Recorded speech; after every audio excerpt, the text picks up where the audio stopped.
we're talking about $140-something million. For these reports to be missing, I mean, it feels like it goes beyond negligence or just forgetfulness.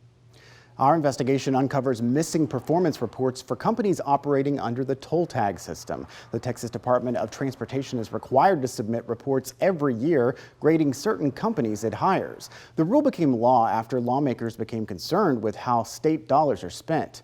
Our investigators found a record showing TxDOT failed to submit reports on a company receiving millions. And Kelly Wiley explains there could be many other performance reports the agency failed to submit. For 5 years, the Texas Department of Transportation has paid a contractor over $145 million to handle customer service and mail bills for its TxTag and tollway customers. The contract with TxTag impacts millions of Texans each year. Records show since the start of the contract in 2019, TxDOT has fined the company more than $3.3 million for failing to meet contractual obligations. People have a right to know how we're spending the money and exactly are we getting what we're paying for. Despite documented issues, KXAN investigators found TxDOT failed to submit required annual evaluations of the company to the state comptroller's office for at least 3 years. State Senator Royce West was on the Finance Committee in 2015 and 2019 when legislation creating vendor performance reporting was signed into law. The reality is if you have a $145 million contract and you don't have transparency that we as a legislature required back in 2015, then there's a real problem.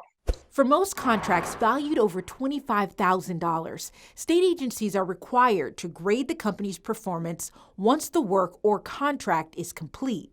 But for companies with contracts valued over $5 million, state agencies are required to grade them annually. Companies with multiple substandard grades could be banned from doing business with the state. Separate from our findings on TxTag, an audit by the Texas Comptroller's Office last year investigated 60 TxDOT purchases and contracts from 2018 and 2019, valued at more than $25,000. The investigators found 11 times TxDOT failed to submit vendor performance reports. In a statement to KXAN, the agency said it was an administrative oversight. But TxDOT also acknowledged it has not conducted further investigation into what the audit revealed. Anytime, first of all, you got to go back and think about what is the reason for the law. Transparency and accountability.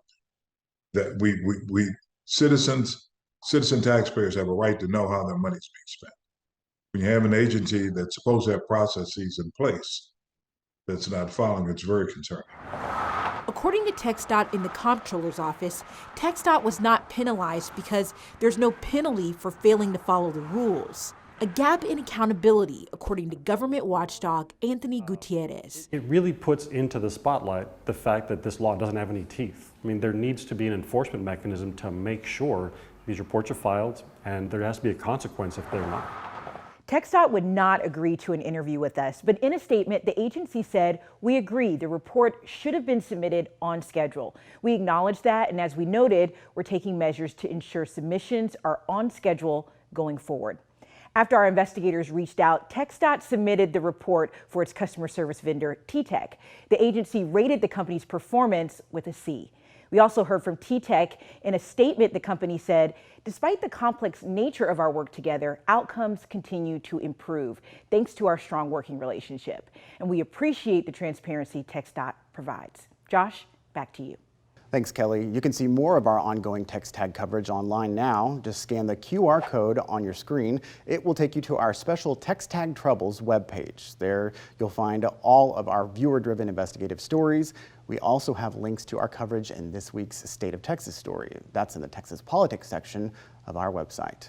Thank you again for joining us for State of Texas. I'm Josh Hinkle. We'll be back next week to bring you an in-depth look at Texas politics.